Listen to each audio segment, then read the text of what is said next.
Hey guys, today we'll be discussing about calendars for workflows. On the platform down below in the description bar, you can find for the app marketplace here, and you can search for calendars for workflows. Here it is. You have to install it first. It's up to you. You want to install it on any of your specific sub account. You can choose multiple sub accounts or you can choose a more. If you choose a more, it will be also giving you the option of to enable automatic future installation. But right now, we will be choosing only the location 1. Continue with that, allow and install. As you can see, it is successfully installed now. Now moving back towards the agency level. It takes a while. In the meantime, we can discuss the next step that is moving forward towards the sub account level on which we have installed calendars for workflows. As you can see, it is installed. Let's just choose location 1 from here. Here we are on the sub account level now, and we need to just move forward towards the automations and create a workflow to check on the actions are working correctly or not.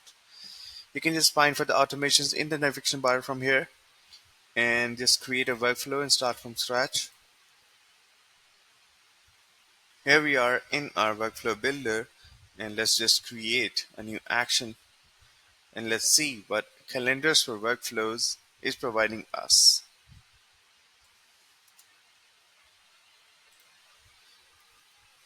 Look at the actions that you can use into your workflows to create your own automations. You can create calendar resource, you can create calendar group, you can create calendar as well. You can get them, update them, delete them accordingly. You can get free slot as well.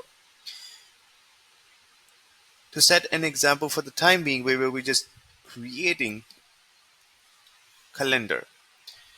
Name that. Let's just choose the static data. You can choose the calendar types: round robin, event, class booking, collective, service booking, whatever you need, you can just select. Let's just choose class booking, save the whole, and now we'll be testing our workflows. Choose any of your contact and run this test and head towards the execution logs. As you can see, the action is executed now successfully. How simple is that? Hope you like it. Thank you so much.